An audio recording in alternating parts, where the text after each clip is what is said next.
Hey, what's going on, Cowboy Faithful? Let me know that y'all can hear me all right, man. How y'all doing? What's going on, Eric? How you doing? Yeah, still can't believe that we lost either. Right now, I just kind of want to get my feelings on wax. I thought about doing a video, and I was like, nah, why not just go live? I'll see if I can have a call-in number, um, a dial-in number. It's gonna be the first time in the history of my channel that I'll have a call-in number. Let me see if I can set that up for everybody. But yeah, man, it's Cowboy Tears Monday. Cowboy Tears Monday, man. We dropped the ball once again. Um, a team that we felt was assembled to do something different let us down once again. It let us down once again. And at this point, man, we're looking for answers. We're looking for answers. But right now, I'm typing in the call-in number. Um, and hopefully, we can have a really productive show. We can talk out our feelings. This is like a therapy session right now. Um, Give me 1 second, guys, because like my guy Mark says, broke ass media over here. I'm broke ass media. I'm broke ass media junior, I guess.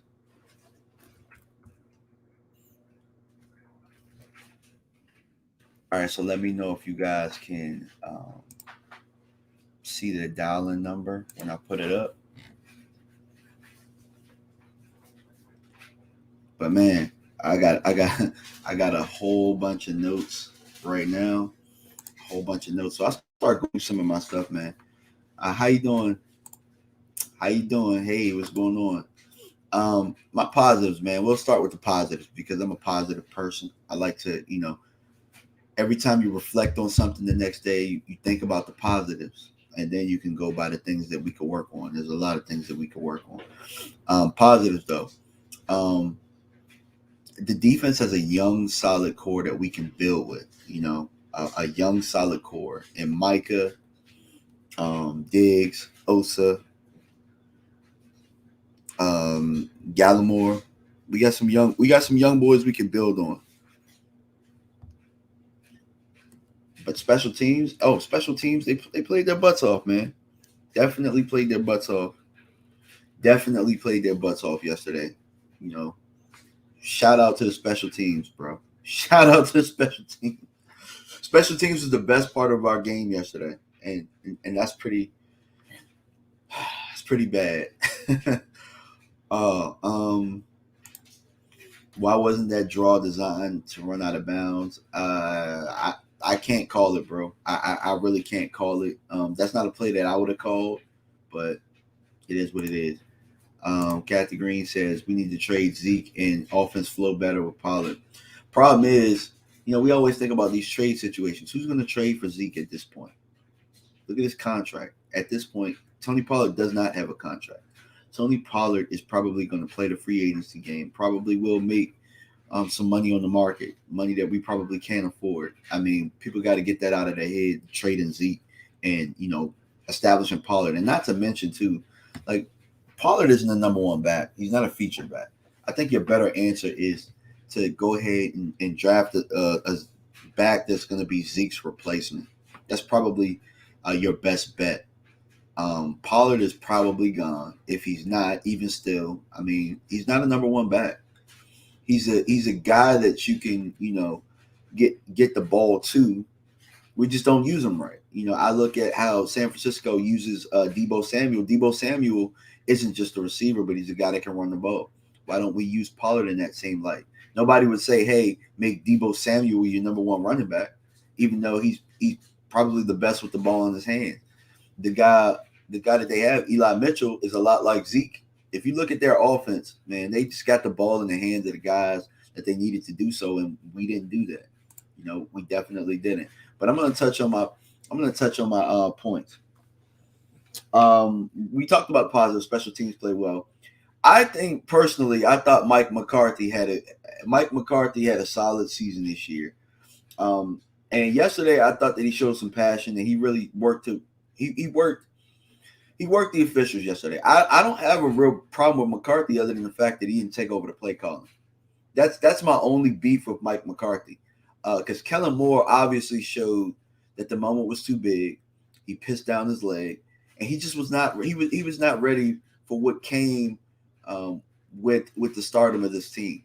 He didn't earn this position. Kellen Moore, over this time, that position was given to him based on him being the trainee under Garrett, under Linehan, and the Joneses just liking him. If you think about it, Kellen Moore had his position even before Mike McCarthy was hired.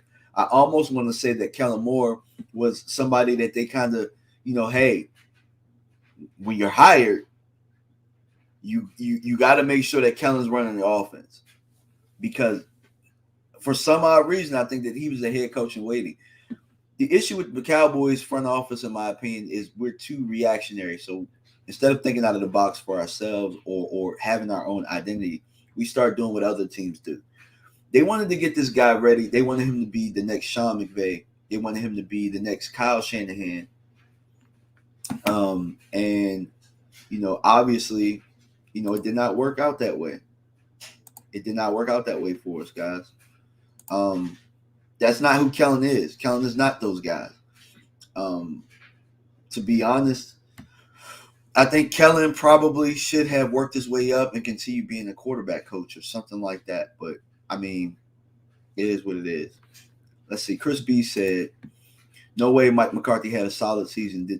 Did that team look ready to play yesterday? Hell no. His job is to motivate the team and manage the clock. He's failed at that. Sure, he's had his issues, but Mike McCarthy's the best coach we've had since Bill Parcells. And you guys are looking to run him out the building just off of that. I've seen worse. Honestly, I really blame the offense. That's what I said. My biggest beef is he didn't take over the offense. The offense was not ready to go yesterday. The defense came out a little flat, but they picked it up. Dan Quinn had those guys ready to go. He had trust in that coordinator. He didn't have to get over Dan Quinn's shoulder. Kellen Moore choked yesterday. Kellen Moore's been choking for weeks, to be honest with you. Mike McCarthy's job is to hold the team together and to make sure that the whole ship is afloat. I think for the most part he did that this year. The offense let us down big time, but we had to deal with a lot of injuries. We had to deal with COVID, and Mike McCarthy, as far as handling adversity, I thought he did a hell of a job this year, hiding a lot of holes and deficiencies in this team. A lot of it has to do with the offense and the inability for us to adjust. Number 4, Dan Quinn made adjustments and gave the offense a chance to win the game yesterday.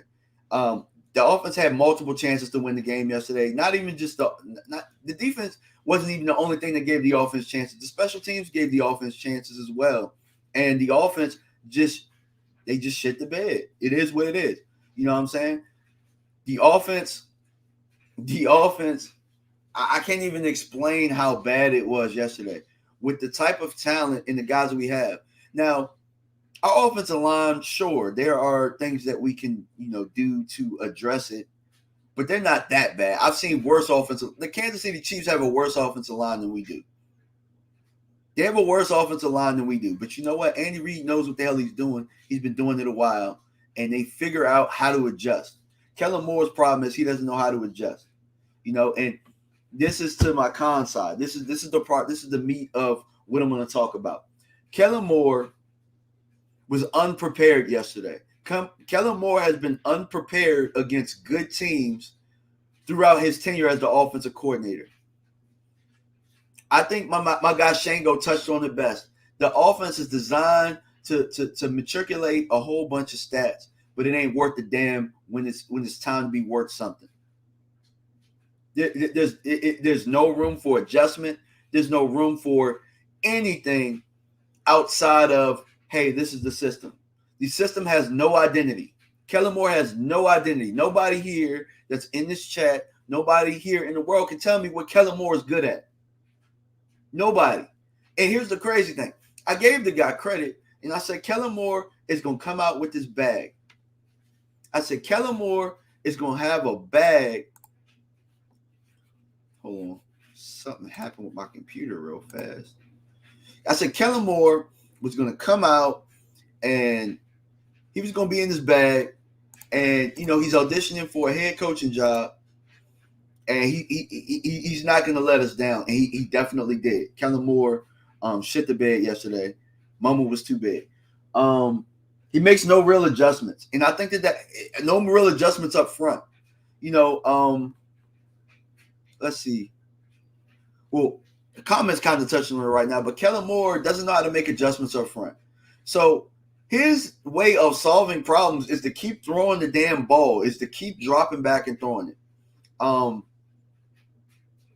Up front, like with the running game, we did not have a bad day running the football, in my opinion, yesterday. The stats aren't going to show, but we got a lot of tough yards yesterday. Cowboys fan, wait for it. It's coming, bro. Trust me, it's coming. Just wait for it. I promise you. We made no real adjustments to how they were rushing the passer, how they were sending the blitz. Eventually, San Francisco started doing what the Cardinals did in that game, which was, hey, we're just going to line up everybody on the front line. We're going to have our backers in the gaps, and we're going to show you, and we're going to deter you from what you want to do. But yesterday, I know a lot of people are talking bad about Zeke. Zeke, in my opinion, if you go back and watch the game and stop talking hot-headed, Zeke had a really good game yesterday. Zeke had a solid game yesterday for what he was asked to do. Zeke was not asked to do much yesterday, but keep the quarterback clean and to get some tough yards in short yardage situations and, on first down, get 4 or 5 yards. Zeke did that yesterday. Tony Pollard didn't have a chance to do that yesterday because we just want to throw the damn ball all the time. The running backs played well enough yesterday for us to win that game, and we just did not trust the running game. We didn't trust Tony Pollard to make plays. I don't know what the game plan was yesterday. It didn't look like we went in there with one. It looked like we came in and we thought it was a regular season damn game. I'm not done with Kellen yet. I'm going to get to Dak, but I'm not done with Kellen. Kellen Moore, I've never seen an offensive coordinator underperform with that much talent in the times that I've been watching football and that I've been around. Did anybody know Amari Cooper was on the field yesterday? Did anybody know CeeDee Lamb was on the field yesterday? Guys like Schultz and damn, what's my man's name? I can't even think of his name right now. But guys that are not our playmakers are getting the targets. It makes no sense at all, bro. It makes no sense at all. The guy, and it comes from inexperience. It comes from not really earning that position. It comes from you being handed it and not really going through shit. And, me being an offensive coordinator at the high school that I worked at for my first year, I had my bumps in the road. I'm not going to say that I'm the greatest offensive coordinator in the world. But what I will tell you over this last year, what I've learned is you got to be able to adjust, and you got to have an A, a B, a C game plan in case some things happen.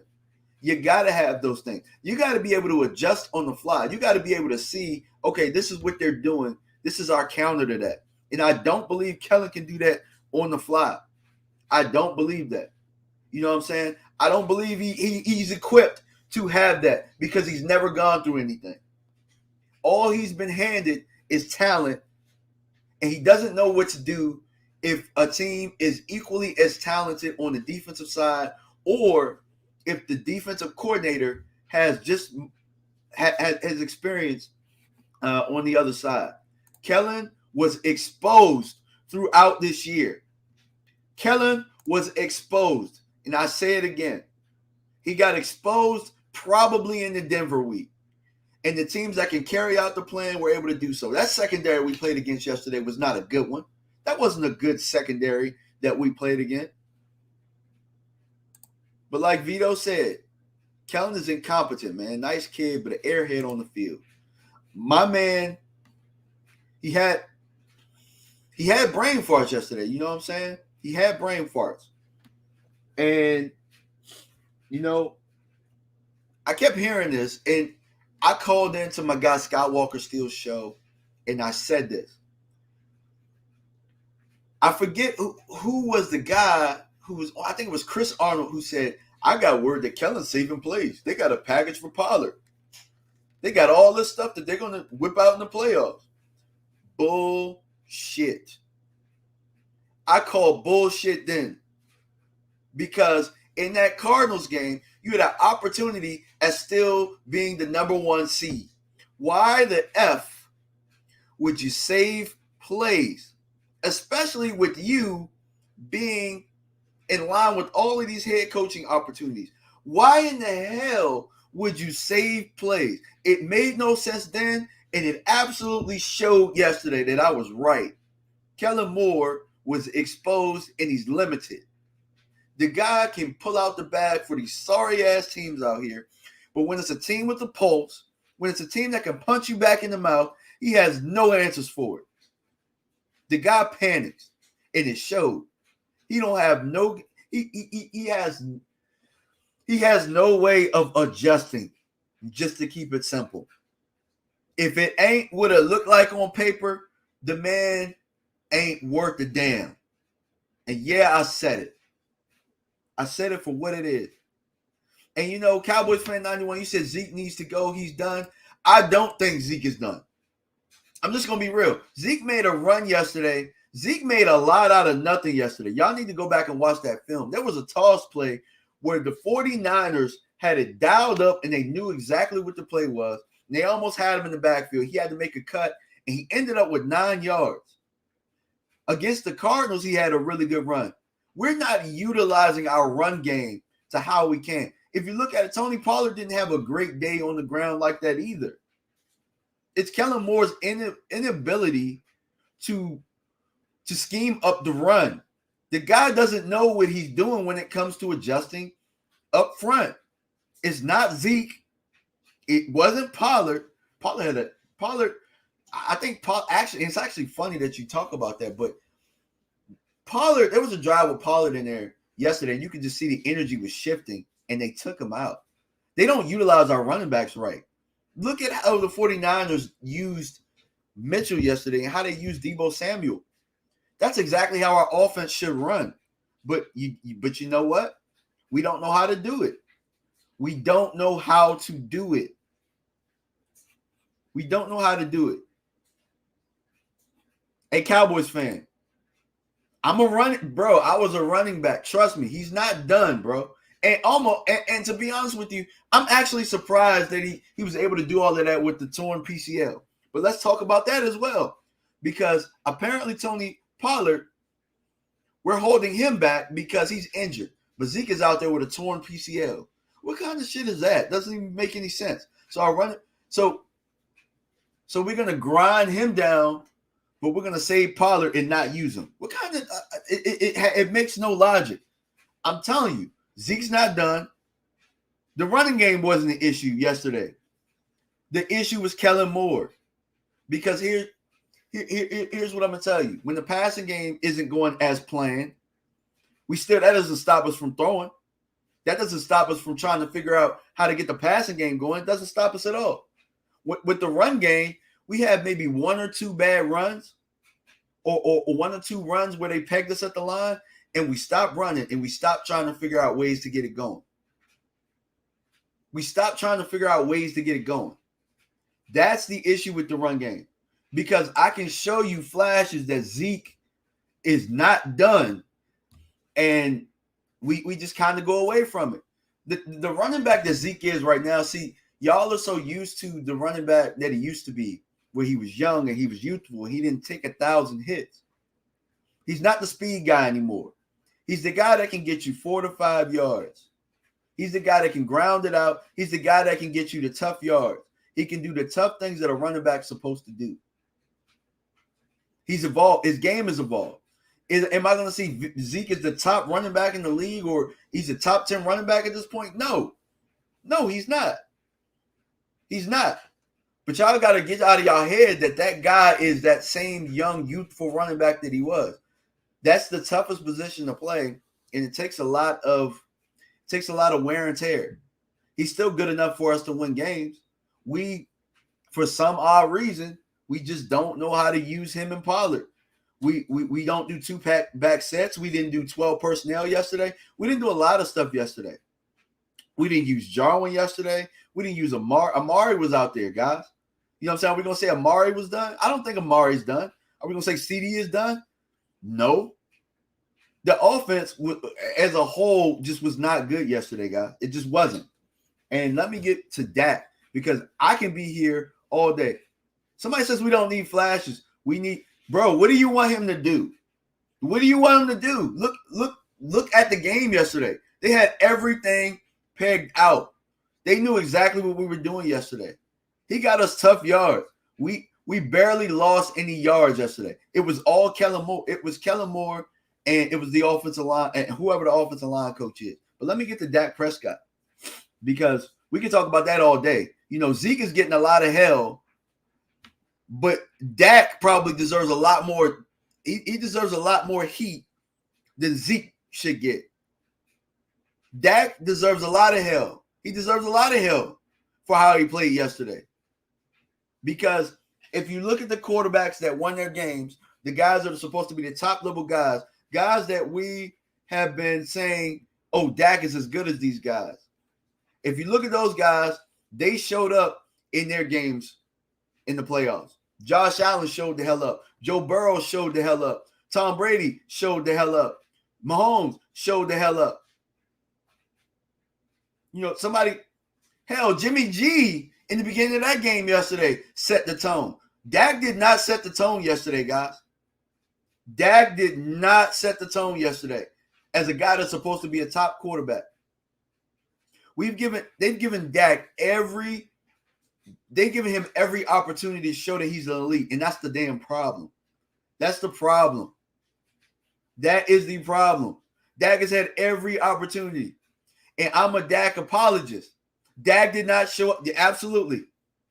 That's it right there. That's it right there. He's not the guy. He's not that guy. Can we win with Dak? Yeah. Is Dak a top 10 quarterback? Yeah. But the problem is he's just good. But you want to throw the ball 40 to 45 times because it's sexy or you don't know what else to do. He's not that guy that's going to put us on his back. He's a guy that can manage a game and that's solid in play action, but he can't carry us, bro. He can't carry us. He can't carry us. And that's my issue with not trying to get the run game going. Or, you know, not really. I thought last year we had an opportunity to pick up a running back or something like that could, you know, step into place and eventually be the guy next year because we can't get rid of Zeke because of his contract and Tony Pollard is gone. I mean, we kind of, for the most part, I think Tony's going to be gone. I don't know. Maybe they whip out the checkbook for him, which probably would be a mistake. But it would be a mistake because, I mean, at this point, you got so much money tied up in Zeke, you might as well just go out and draft a running back.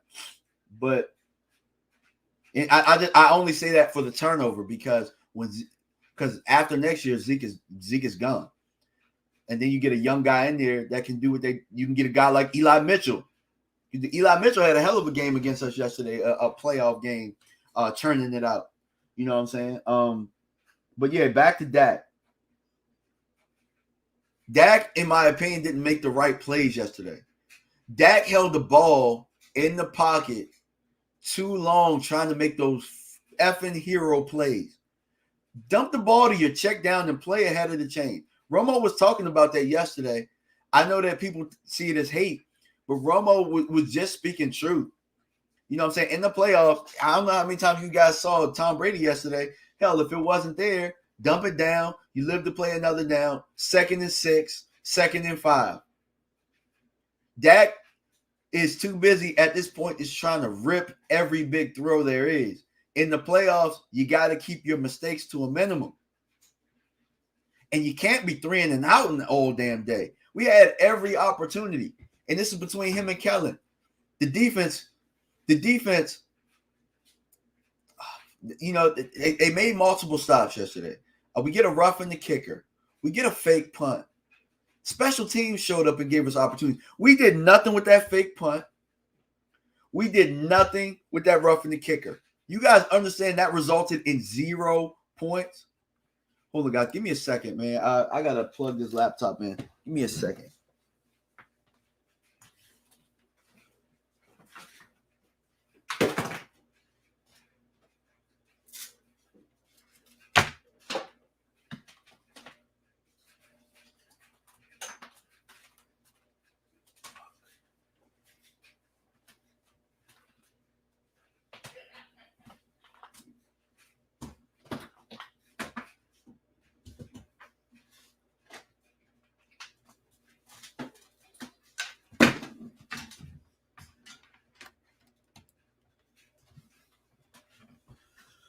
All right, sorry about that, guys. Broke ass media.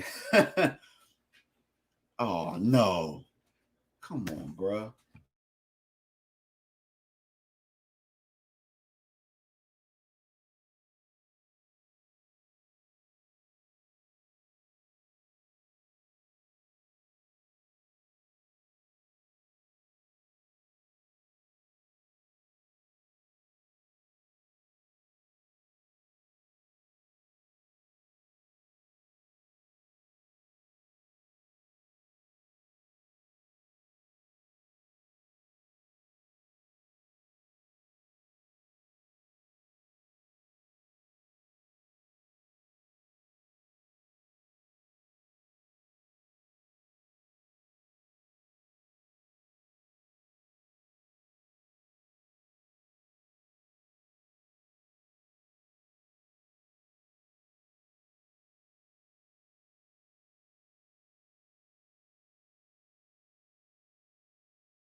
Hey, my bad, y'all. Technical difficulties, like we talked about. Broke ass media, y'all. My bad.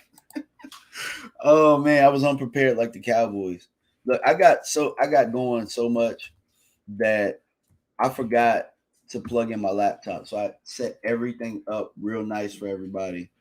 You know, for the first time in a while, got the light, got my backdrop up. I've had this backdrop up.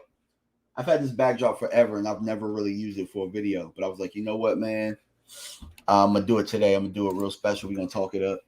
Um, and I was still ripping in the Dak pretty well, but I pretty much pretty much talked about Dak, man. He just wasn't. He's not ready for the moment. You know what I'm saying? He wasn't ready yesterday.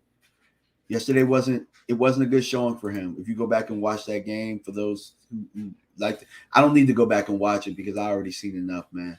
I saw enough of it yesterday, and I knew what was happening right when it was happening. I knew what was happening right. I got Jay Reed. What's going on, man? You've been day one. You've been a day one, man. Dak is just who he is. Period. He's not the guy to win it for us when it's time. Yeah, you know what I'm saying. Buddy Johnson says, DMV, I think the team quit on Mike McCarthy. I believe the team believes in Dan Quinn. Nah, I don't think they quit on Mike McCarthy. I thought that they played up until the final whistle. I thought that they played. I think that they play hard. I see. That's the thing. That's the problem with us Cowboy fans. Sometimes we get enamored by the guy that's next and waiting. And I think, if anything, Kellen Moore is the guy that needs to go. Dan Quinn is probably going to find a head coaching job. At the end of the day, you're still going to have the same problem if we hire Dan Quinn. Are they going to want to keep Kellen Moore? I don't see Kellen Moore going anywhere now. I don't see Kellen Moore getting a head coaching gig after people seeing him shit the bed yesterday. But the Joneses love him.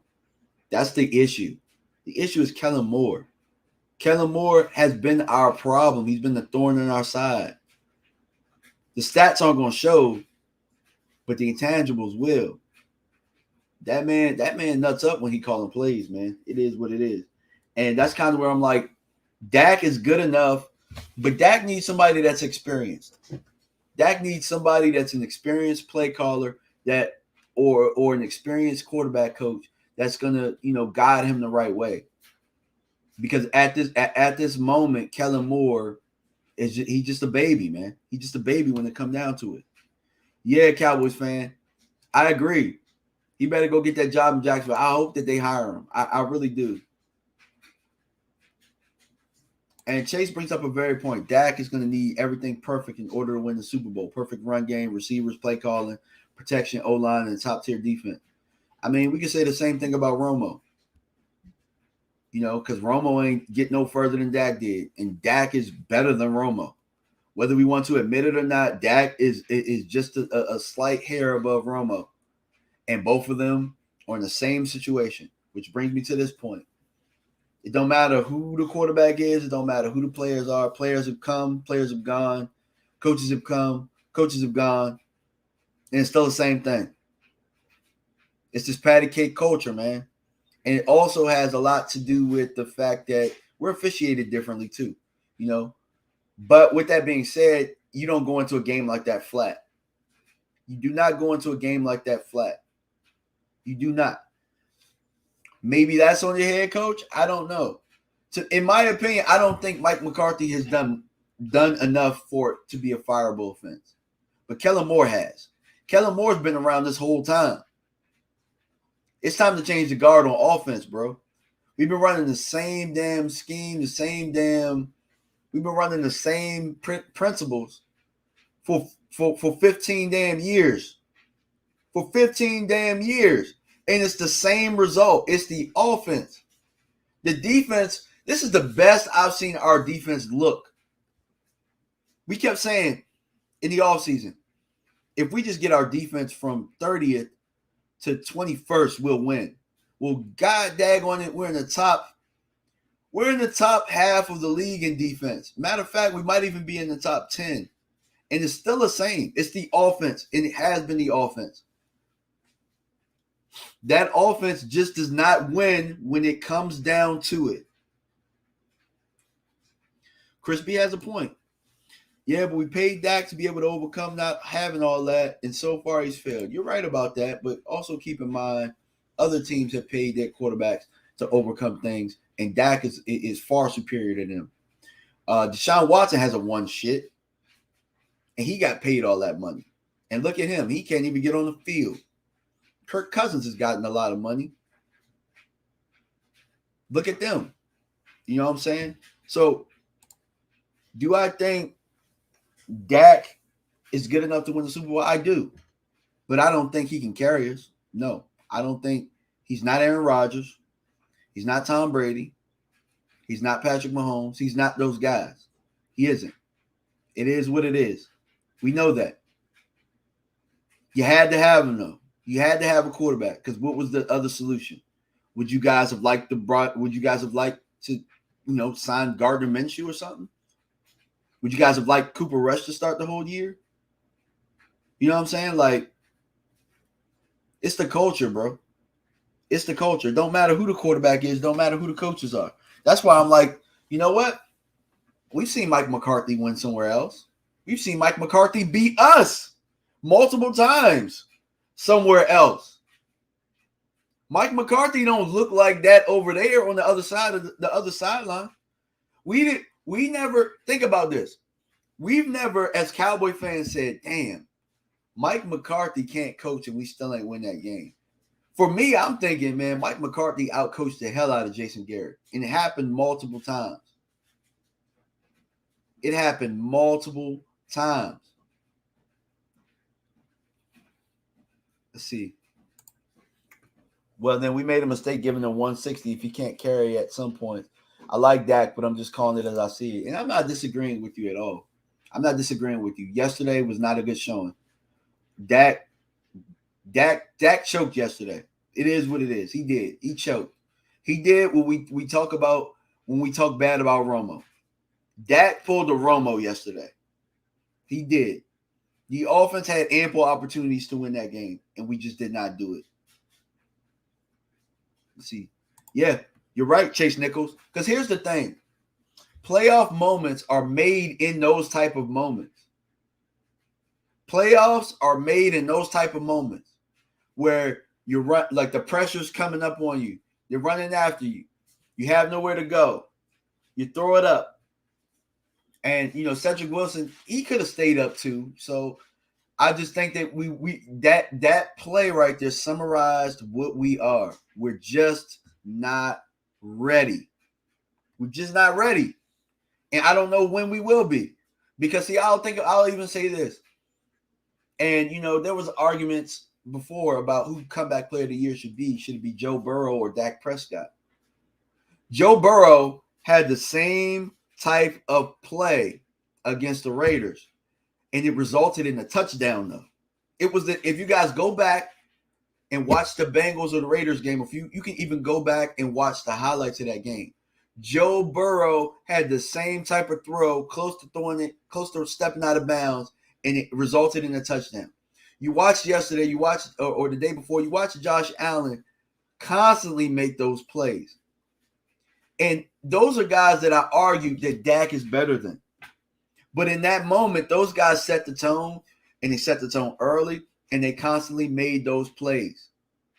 That play summarized what we've been. We ain't ready for the big moments. We ain't ready for the big moments. I'm pretty sure me and Mark are going to argue about this in the offseason, and it is what it is. But until Dak shows me he's that guy, I got to go back with show me. I got to go back. He ain't earned nothing. He ain't earned nothing in my book. I'm glad that he came back because he did have a great bounce back year after that break. But at this point, that was a very winnable game yesterday. And we talked about the defense in the offseason. That was our argument. All the defense has to do is give us a chance. They gave us multiple chances yesterday. They gave us multiple chances to win that game, and we shit the bed. Our offense shit the bed. Third, Randy Gregory. Randy Gregory might have cost us the game yesterday a little bit with this untimely penalties. Randy Gregory, he played hard. I'll give him that. But that hold was just so unnecessary, bro. There was a third down where he jumped off sides. It happened multiple times, but it was late in the game. You guys know what I'm talking about, where we could have got the ball back and we could have had some more time. We ended up getting the ball back though with 6 minutes though. We had a chance to win that game, but Randy Gregory's timely penalties yesterday kind of screwed us. Randy Gregory's got to be a lot more disciplined. He's got to be a lot more disciplined. He wasn't ready yesterday either. He wasn't ready yesterday. I don't really hold too much weight on that Gallimore penalty. That sucked. That did suck. That would have gave us more time too. But at the end of the day, like, how much more time do you need than 6 minutes? God damn, we had the ball. We had the ball with 6 minutes to go ahead, and we didn't do it. So I can sit here. You know what? I can sit here and harp on Randy Gregory's penalties. I can harp on Gallimore's penalty. I can harp on the fact that the defense can get off the field on third down. They gave us the ball with 6 minutes to go, down by 6, and we didn't bust a damn grape.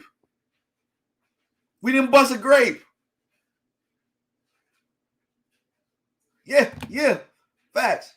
It all goes back to the offense. It all goes back to Dak Prescott, and it goes back to Kellen Moore. You had a million chances.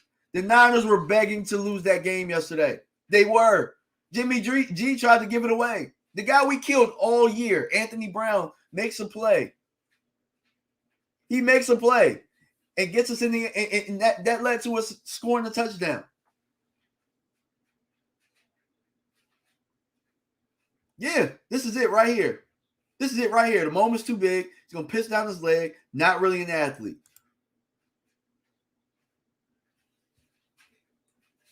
You know what I'm saying? Dak and Kellen, bro. And then Dak has the nerve after the game because he thought that the fans were throwing trash at the players, and then he found out they was throwing it at the refs. You know, he was like, he was okay with that. Which, you know, the refs did call a garbage ass game, but y'all came out and played like some damn garbage too. Y'all came out and played like some damn garbage too. You know, as a fan, you know, I'm not one that says, you know, you should attack families and stuff like that. I think that that's stupid. I think that, you know, really attacking players on social media, some things are out of bounds. But damn it, you need to know when you play like some trash. And y'all came out like some trash yesterday. Came out like some trash yesterday. We did not set the tone. There's something about them bright lights, man. Something about them bright lights that make us tuck our tail in between our legs. Everybody wasn't like that, though. Big ups to my man Micah Parsons yesterday. I thought Micah Parsons played a hell of a game yesterday. I think at one point, him and DeMarcus Lawrence said enough is enough. Let's get these motherfucking snakes off this motherfucking plane. They got mad. All right. Sorry to drop some F-bombs. But that's how DeMarcus Lawrence started playing at one point yesterday. D-Law and Parsons, toward down the stretch of that game, they played their asses off. They played their asses off. The defense made some adjustments later on and played their asses off. I mean, we couldn't get off the field on third down, but damn it, we got the offense the ball. That's all you can ask for. Defense played well enough to win. Special teams played outstanding yesterday. This 100% falls on the offense yesterday. In my eyes, 100%. Now, 14 freaking penalties. We can talk about that. I don't think all of it was discipline because some of it was bullshit. Like that one that they called on the defensive hold on the run. That was BS. You got to be looking for that in order to call that. And I guarantee they do not call that on the other end. I watched the Arizona Cardinals do that to us all damn day. It wasn't called one time. Sometimes the referees just look in the rule book and decide that they want to call penalties on us that they've never called all year. But you know what? The Randy Gregory hold happened. Yeah. But 97, the one they called on number 97, hell no. That was BS. We're not talking about that rush, man. I'm talking about the other one.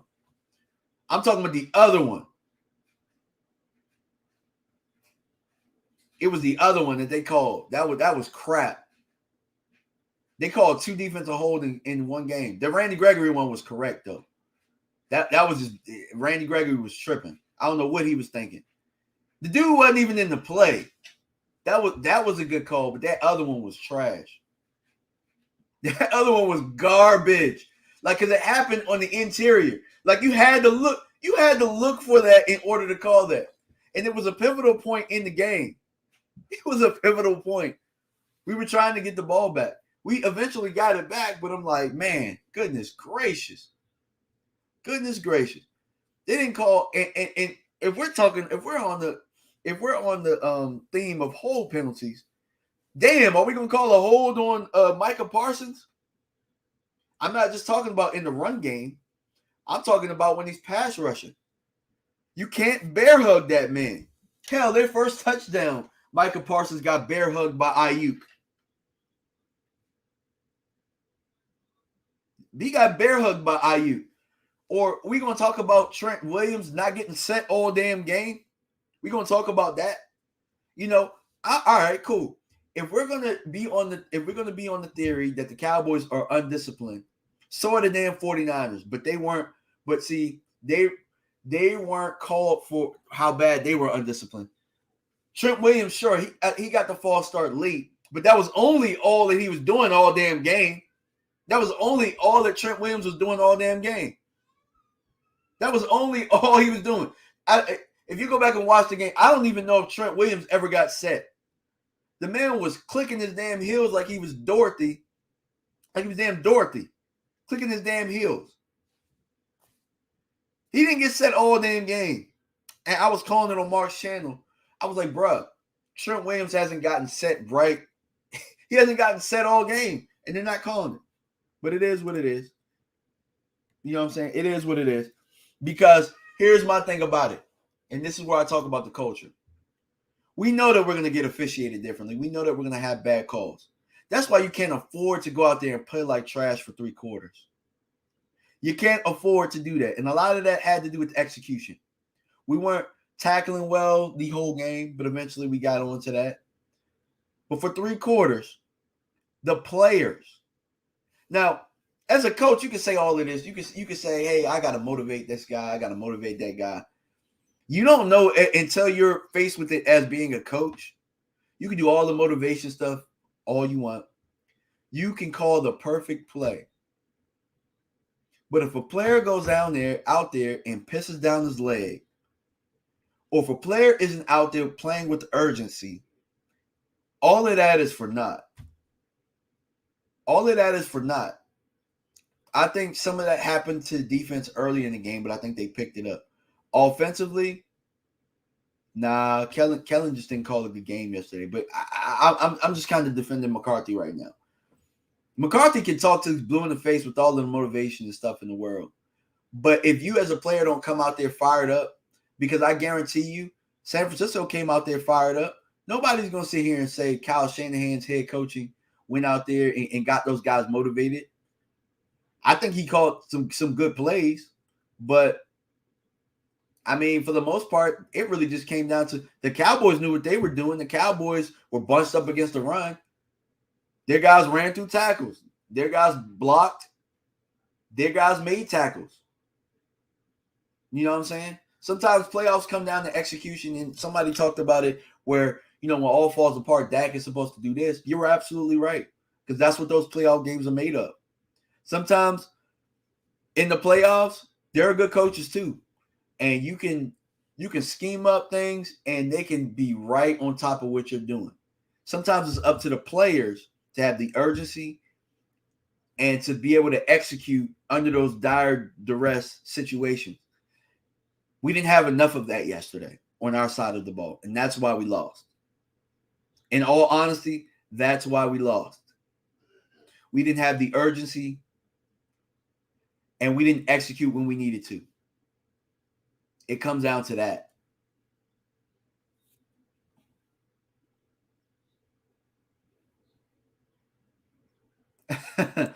What's going on, Jeffrey? He said you're not talking boxing. You know how hey bro, you know I'm Cowboys first, bro. You know I'm Cowboys first. But hey, look, they about to send me into talking boxing real soon, man. They about to send me into talking boxing real soon. But yeah, man, I got the phone line open if you guys want to call in.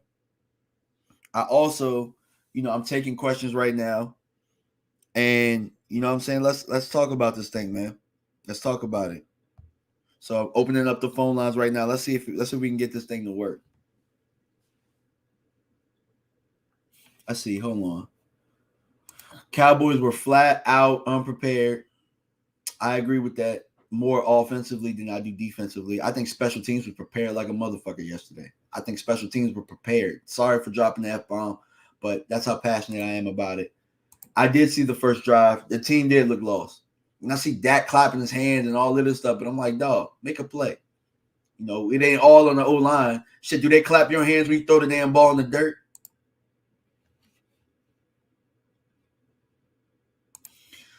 Jay Reed says, funny thing is the way we lost is how we lost all regular season games. That same way. I'll go even deeper. That's how we lose every playoff game. We lose every playoff game the same. Except for, besides that Minnesota game where we just got our damn doors blown off, we lose every playoff game the same exact way. It don't matter who coaching. It don't matter who playing. Ever since actually Barry Switzer left, we've lost every playoff game that way, getting out physical, getting punched in the mouth, and showing up when it's too late, trying to make a last-ditch effort. Don't it look familiar? Looks like the same damn story to me. Cowboys fan 91 said just can't beat good teams. You're absolutely right. I mean, till somebody can prove us wrong, that's what it is, bro. That's what it is. I was going to try and keep this thing to about an hour, so phone line is open if anybody wants to call. There's nobody here. Nobody's in the phone line right now. For the first time, when I get a good microphone, look.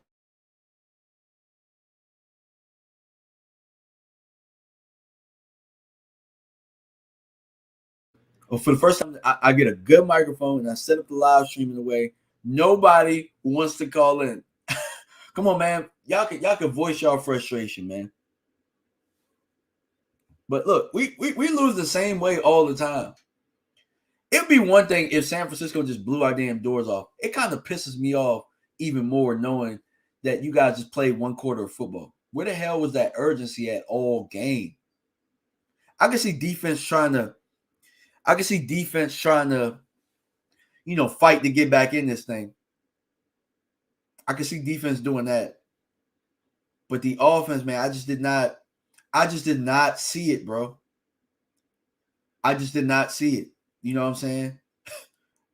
We lose yeah, man, appreciate it, man. Thank you, man. I appreciate you for stopping by too and giving your honest opinions too. And we haven't always agreed on everything, but for the most part, it sounds funny. So we haven't agreed on every little detail, but for the most part, we're saying the same thing. This team ain't ready. Dak ain't ready. I can't say McCarthy ain't ready, though. I know everybody wants to say I'm defending him and all that stuff. That man has won a bowl. And he used to whoop our ass on the other sideline. We couldn't figure it out. I'm to the point now where it doesn't matter who you bring in the coach. You can fire him, bring in the best coach ever. You could bring in Bill Belichick. It's probably still going to happen. We're still going to be officiated poorly. And Jerry Jones and them are still going to make decisions that are going to undermine the head coach. And he's got to work around it. Guys, Kellen Moore was hired. Kellen Moore was in place, and they did the same thing to Wade Phillips for the most part. Guys were in place before the head coach. Guys were in place, or these are guys that are forced on you. Mike McCarthy, all right, Mike McCarthy fired Greg Nolan which he hired him in the first place. We fired him, and we brought in Dan Quinn. That was a hell of a hire, man. That was a hell of a hire.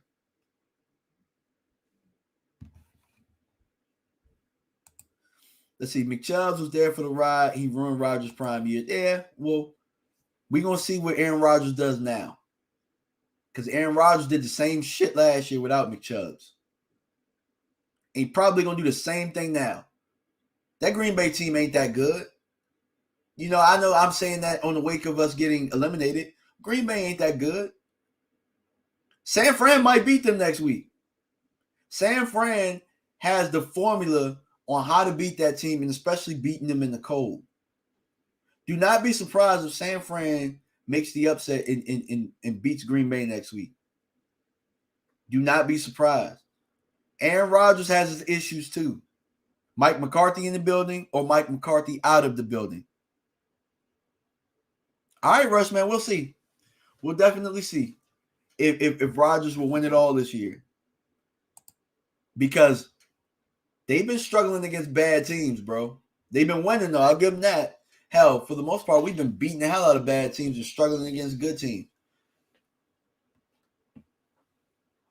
Cowboy Chris said, my issue is that there's way too much media coverage on this team, and that's Jerry's fault. It's a good thing and a bad thing by him. As an owner, you want that because you want the money. But here's the thing. He's making money off our Cowboy tears, man. He's making money off our Cowboy tears. And that's a quote from one of my best friends. He told me that he's a Patriot fan. The Cowboy tears is what sells. And a lot of that kind of comes with not making football decisions. And it came to roost yesterday. Stupid ass stadium. Kind of stupid ass $1 billion stadium. And you can't control the sunlight. You decided, hey, I want the sunlight to come in, and we have no advantage. That gives us no advantage. It gives nobody an advantage. And then, God forbid you actually get a good punter and he hits the damn scoreboard because you want to have the biggest scoreboard there is out there. Stupid ass stadium, stupid ass football decisions. Jesus Christ. Stupid ass. Oh my God. Bro. Who would have thought? Because that would have been a first down to Cedric Wilson. Your stupid ass idea to have the sunlight come in and have those, whatever the hell it is, those glass doors or whatever the hell. Bruh, like I said, it's bigger than McCarthy, guys. It's bigger than McCarthy. Bro. It's bigger. It's the culture, bro. No matter, because we all thought this team was different. And it looked different. And it had everything to do with the tone that Mike McCarthy was setting. But when it came down to it, all of the stupid decisions that we make up as a front office, they came to roost, man. Oh, God. It doesn't matter who we have to coach. That's why, like, I know Mike McCarthy makes bonehead decisions. So I'm not saying that Mike McCarthy doesn't have time clock issues. Or I'm not saying that Mike McCarthy doesn't have issues, period, because nobody's perfect. I'm just saying it looks exactly the same. Don't matter if it's Romo quarterbacking, if it's Garrett coaching, if it's Switzer coaching, if it's Campo coaching, if it's Parcells. Hell, we had Parcells in here, and it looked the same, guys. We had one of the best coaches of all time. We had Tuna. And it looked the exact same way. We dropped the snap against Seattle. Bruh, it's bigger than McCarthy. We got to be able to see those type of things. Bruh. Huh. Jesus Christ. Huh. And here's the thing. Navajo. He can't fire. He's not going to fire himself. But yeah, I mean, that's my defense against Mike McCarthy. It's not that I think Mike McCarthy's the greatest coach in the league. I think he's a good coach. He's solid. But bruh, it's looked the exact same thing. It's looked the exact same way with everybody not named Jimmy Johnson that's coming here. My man needs to do right by Jimmy Johnson. And maybe that's the issue. You know how Boston had the curse, the Babe Ruth curse in baseball? We had the Jimmy Johnson curse. Sure, we won the Super Bowl with Jimmy Johnson's team with Barry Switzer the year after Jimmy Johnson departed. But, hell, you can go back to that 1995, or you can go back to that 1995 playoff game against the San Francisco 49ers. Hell, that game looked like that too, and we had some of the best players ever on the field.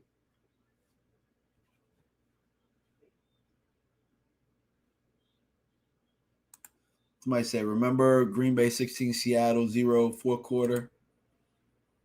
I mean, again, Mike McCarthy is not above mistakes. Not saying that at all. I just think it's something much bigger than we could put our finger on. You know what I'm saying? Something much bigger than we could put our finger on. But let me see something real fast. Because I appreciate you guys for tuning in, being here with me, allowing me to vent and get this off my chest. I really do appreciate it. You guys are the best. You guys are definitely the best. We have the best fan base in the world. We also sometimes we do some of the things that we do some of the most head scratching things as a fan base in the world. But as far as a fan base that supports its team, we're here through thick and thin, guys. We definitely are. Um, there's no bandwagon in us, guys. There's no bandwagon in us at all because we go through these tough situations. Nobody, no other fan base goes through the things that we go through. You know, when Washington stinks, Washington just stinks. You know what I'm saying? They don't go through the heartbreaking moments that we do, where hey, my quarterback's gonna slide at the end of a damn game with no timeouts. You know, they don't deal with my quarterback drops a damn snap in the middle of in the middle of holding the field goal to win the game. They don't deal with icing their own kicker. Not just Washington, New York. The Giants and Philly, as much as they stink, they found ways to win Super Bowls in between them stinking. Hey, how you doing, Roland's Reviews? How you doing? Salute. You know what I'm saying? Like, and I'm not going to be like my guy Mark. Mark cried. I got to clown him a little bit. That's my guy. I clowned him yesterday.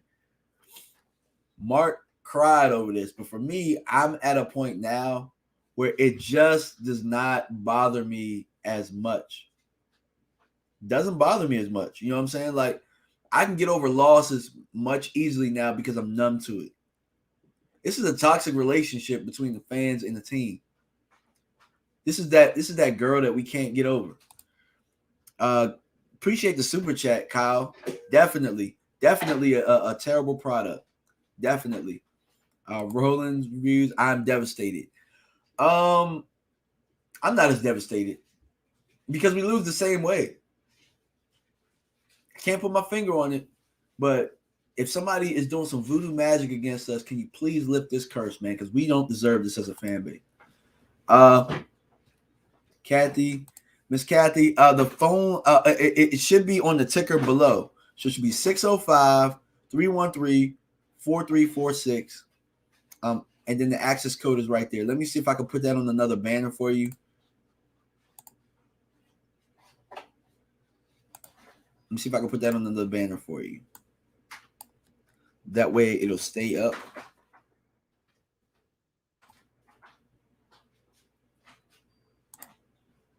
Oh, well, that was the wrong one. Sorry about that. All right, so here is the call-in number right here. Here's the call-in number. Feel free to call in. You know, I was gonna just do an hour. Oh, my bad. You was on the line? Let me see. Lobby. Because all I see is me right now. All I see is me right now.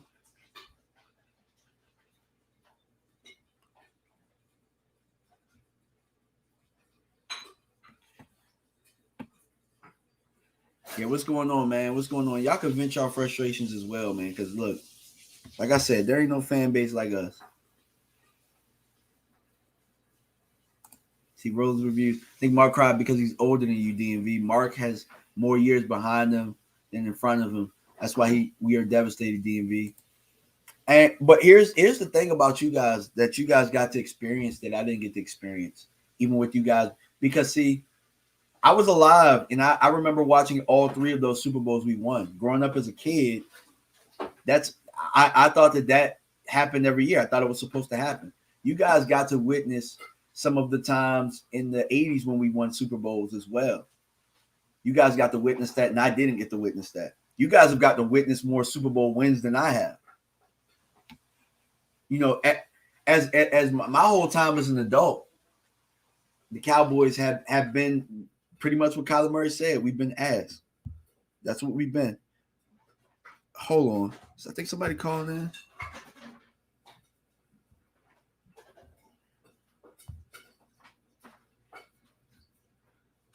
Let me see. I did not mute it. Let me turn up the volume. Hey, what's going on, caller? How you doing?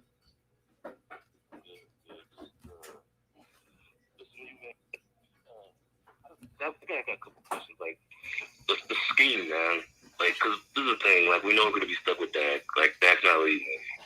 So, I mean, do you think we should get a better line, get more? I would honestly trade one of the receivers just to have another tight end and have more of a run blocking scheme. That's kind of thing. And then, like, in actual, like, more drag routes, it just be more boring. But I think the reason why they won't do it is because Jerry would not want the Cowboy team to be boring, because it's boring to see just run the ball first, second down, even third down sometimes, and then doing drag route scheme, doing drag route, passing plays. But I think that would fit Dak more because it'll be more of a simpler offense. And you won't be behind on the chains every time. But I just don't think it will ever happen here just because Jerry. It's not a fun offense to watch. And that's the thing that sucks. And I'm 33 years old. I remember watching the Cowboys win Super Bowl when I was a kid, and I thought it was normal. I was like, yeah, we won. We'll go to the Super Bowl. And now, obviously, that doesn't happen anymore.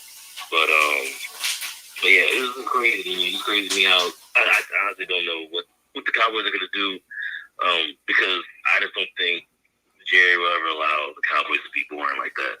But with that style of quarterback that Dak is, I think that's what you have to be. In order to be successful, we have to have more of a boring offense, more of a running offense, more drag routes. It's boring, but it wins because we have the defense now to do that. Before, we didn't have a defense that could Correct. do that. That we have to, but we have the defense now. We can build off Parsons, and we can actually be boring and win. I don't know. I think Steve will want it, but I don't think Jerry will. I don't think, because Steven's already cheap.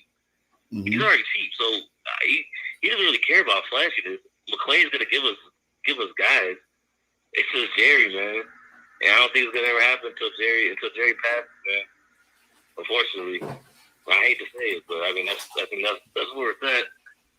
Yeah, I'm at the same point, man. Hey, I'm sorry. Can you pronounce your name out there? Because I didn't get a chance to get the volume up. Where are you calling from, and what's your name? I'm a Jai. That's the one with the crazy Nigerian name. Oh, okay. Like Jay Ajayi, right?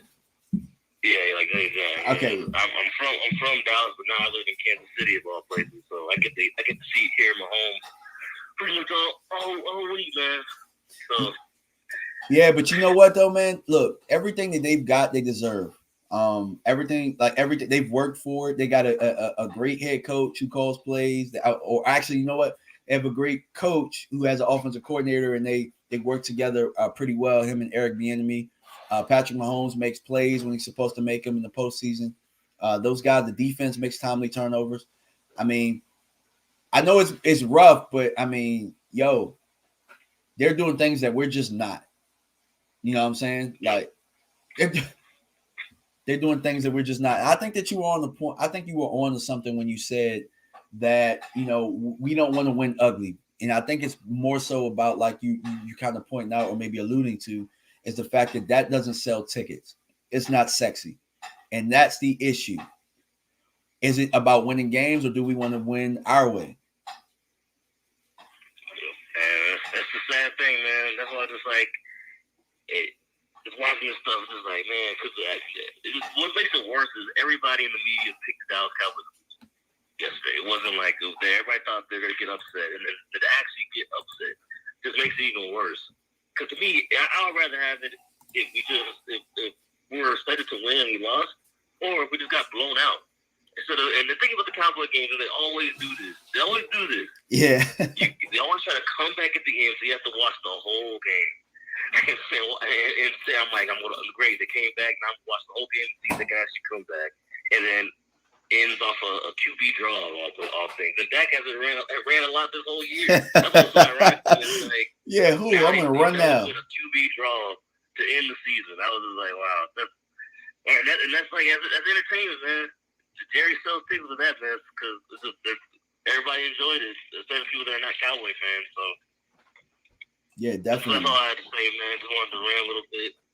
No, it's all good, man. It's therapy, man. We got to get it out, bro. Because look, it's a day after the season. Now we should be looking at draft talk, man. And so while I got you on the line, before I let you go, who would you what positions, like top 3 positions, would you like the Cowboys to go after in this draft? I would say O-line. Okay. I'll probably the first thing I would want to do if there's anybody available. I would say linebacker because I'm curious of how Jabril Cox is going to be, or how his recovery is by the time he gets to the season. I think he's a linebacker. And yeah, man, I would honestly trade another receiver to get a pick. Honestly, I would trade CD to get another pick. Because I just don't think, and that's just me. Because I think the scheme needs to change. I don't think they can. I don't think they can use Dak to have the type of offense where we're throwing the ball, Agreed. 35, 40 times. Even though we have the receivers to do it, I just don't think Dak is that type of quarterback. And I like Dak. Me too. I don't think he's that type of quarterback. I think he's better than Jimmy G. He's better than him. He should be managed like Jimmy G is. Have a good game. He should be managed just like Jimmy G is. They didn't ask Jimmy G to do a whole bunch yesterday, and he almost gave the game away with them. Yep. But he should be managed exactly like Jimmy G is. We have the playmakers to just get the ball to, and just get the hell out the way, and maybe make a third down throw here and there. But ripping and throwing it 40, 50 times, man, that just ain't it, bro. Yeah, and they won't do it because it's just, I don't know, man. It's just it's not an arrogant thing. I think it's just it's like because to tell a quarterback like, hey man, you're not Aaron Rodgers, you're not Mahomes, you're not him. So we need you to do this. I don't think they don't want to tell Dak that. I don't think they can deal with the media saying, well, told you Dak's not that guy, and it's fine. Like, it doesn't matter, because the thing is, all this stuff doesn't matter if you win. If you win, nobody's going to say anything anymore about this stuff. But you keep losing, you know what you need to do. It's just like, come on, man. Like, I like Dak.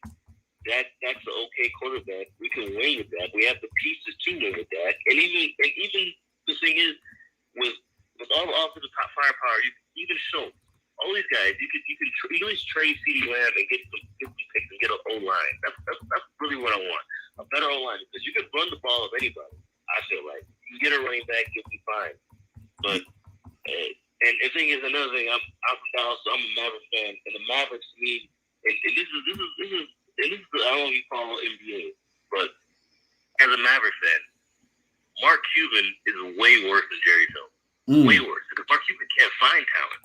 Jerry Jones actually has talent, and they can use pieces to get more talent. The Mavericks can't. All the Mavericks have is Luka. That's it. They don't have any other talent, and they trade their picks away. So Mark Cuban doesn't get any type of flag, but Jerry Jones does. But it's just like, we have the pieces. You can actually move these pieces around and change your scheme up to be more of a boring offense. But I guarantee you will win games because we have a better defense now that can do that. Before with Romo, I don't think we had a good defense. So I feel like they had to run the ball just to make sure the defense doesn't stay on the field too long. And also, Romo didn't have a line. I think Dak has, honestly, I feel like this team is way more talented in at least, I'll say, 15 years. Because we have receivers, we have running backs. And I'll say one more thing about the running back thing. The first drive when the Cowboys scored, who did they run the ball to? Pollard. They actually ran the ball to Pollard, and they ran to the edges with Pollard, and they got 10, 15 yards. That got it going. And then I didn't see Pollard anymore until only on third downs when they're doing play action to Pollard. And I'm like, they're not going to run the ball to Pollard now, so why is he in the game? It's just like, yeah, mismanagement of Pollard. I'm not a big fan of Kellen Moore's offense. I feel like he just plays. I feel like he looks at Madden, he plays Madden for a week, and then he tries to figure out, okay, this is what I'm gonna do, and then runs these plays. I'm like, dude, what are you doing? Because there's no identity. He wasn't out of reach. He wasn't out of reach. It was 16-7. It was not out of reach. I'm like, you can still run the ball, and you can be creative and you can be creative, put Zeke and Pollard in the game. He just never did it. And you'll only do a play action with Pollard. I'm like, Pollard is not. It's too late now. It's just, I just do not understand that guy's scheme. I don't know if he got scared, if he started to panic, if they were worried about passing. Because the game was only a 9-point game. It wasn't a blowout yet. It was a 9-point game. you could have been fine. Yeah, agreed. Well, the problem is he doesn't have any fallbacks, and I one more thing before you go, for Kansas City, like if you think Andy Reid had our offense, right? Do you see him not getting the ball to Tony Pollard? Oh no, he would do that. Exactly. That's my point, and that's why they are where they are. Yep. He would have found they get enough touches with everybody. Kelsey, Tyreek Hill, hell, even I'm talking even McCall Hardman gets targets. You know what I'm saying? They find a way to spread it out and work within what they do. So yeah, Kellen definitely dropped the ball. I think it's a rhythm thing with Dak. I don't think Dak's one of those guys that just get the ball and start throwing these crow routes to Cooper right off the gate. I think they have to have a rhythm. So I feel like you have to do a little more running games, a little bit more play action rollouts to get that going, because he's not one of those guys that can do that. And the coaches should know that. I just think that I don't know if it is arrogant saying, "Oh, we're just going to do it this way," or they just don't know that. So. Yep. I appreciate the call, man. Yeah, man. I'm looking forward to the draft, man. Hopefully, I haven't followed college football this much this year, so lean heavily on you guys and maybe Boss and stuff like that. Appreciate you, man. Thanks for the call, then, man. I got another call. I thank you for calling in. I appreciate it. Thanks.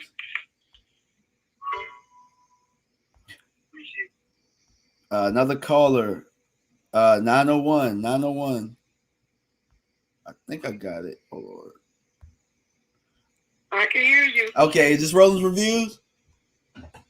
Yes, I can hear you. Okay, how are you doing? I'm doing all right. This is Kathy.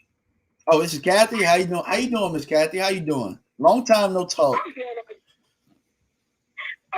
yes, it is. So what but, you got? DMV, I'm going to say this. I'm getting feedback because I'm talking on my phone, then I got you up on my TV. Oh, okay. It's okay.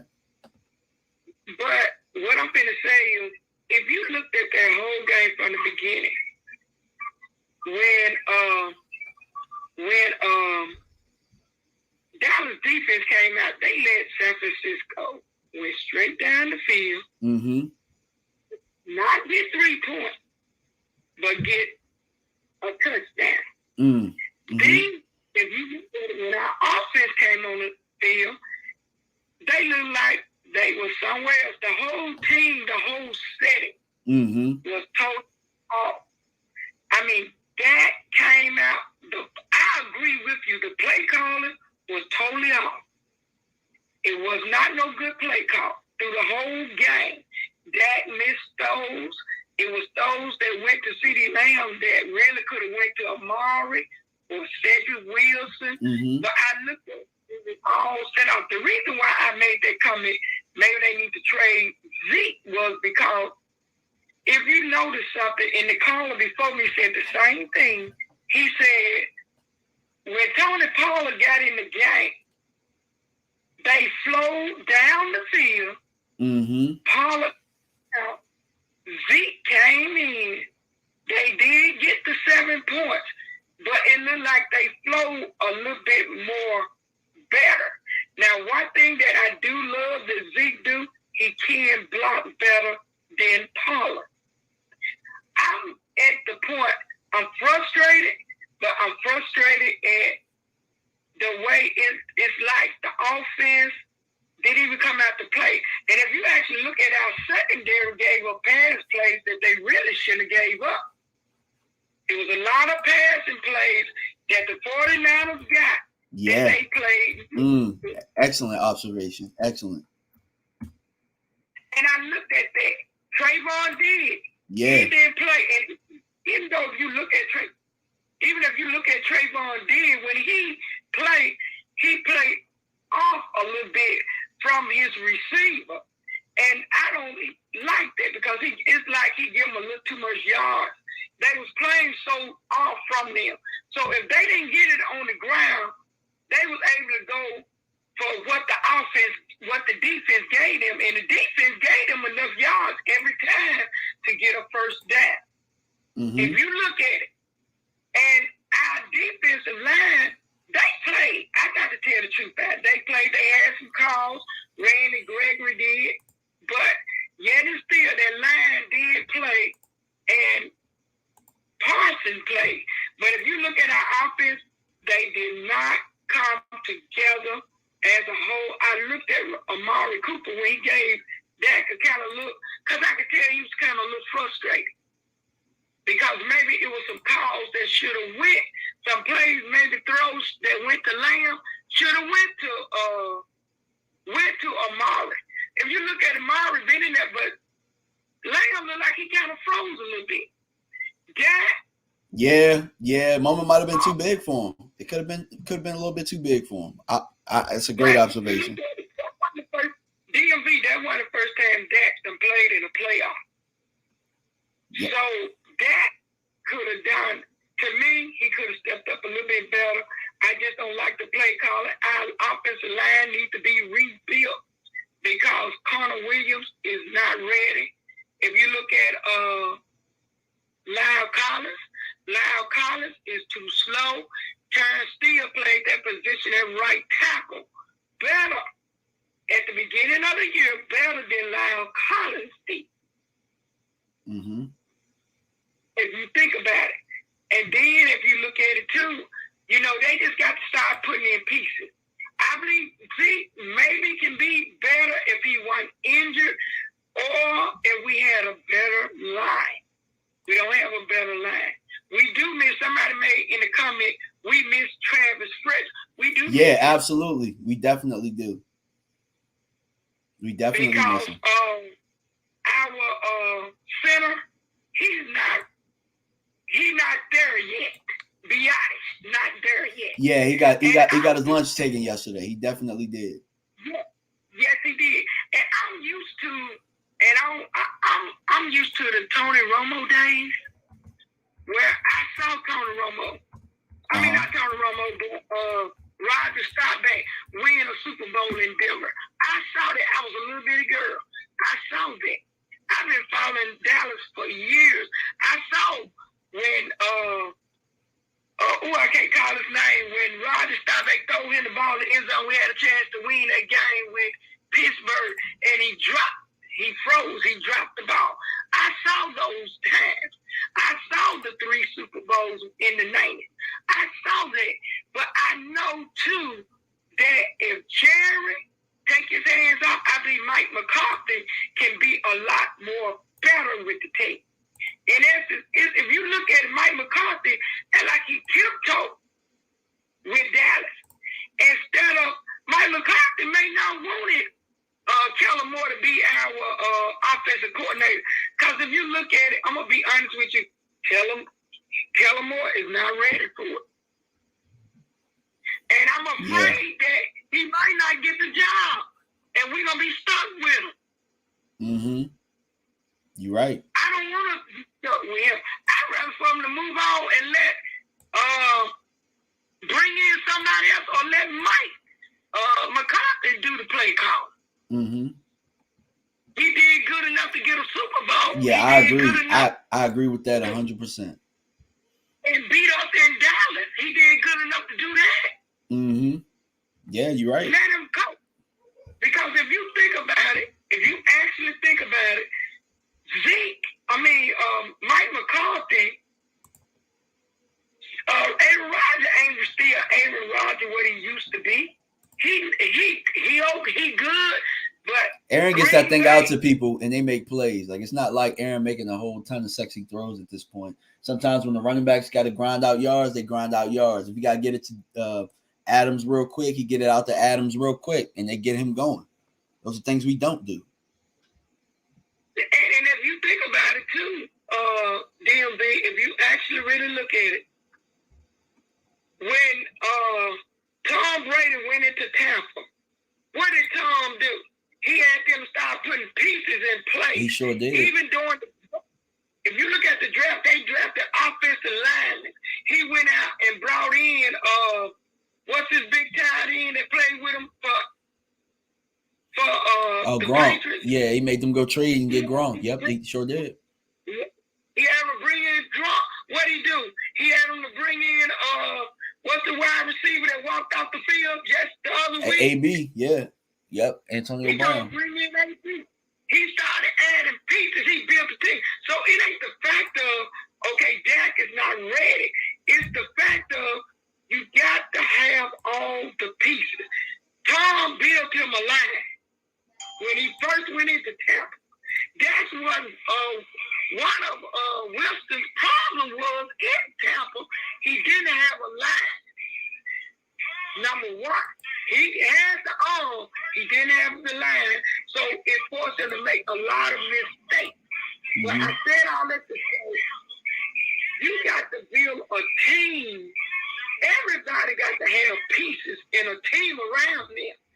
It ain't no team that you said, I didn't expect them to go.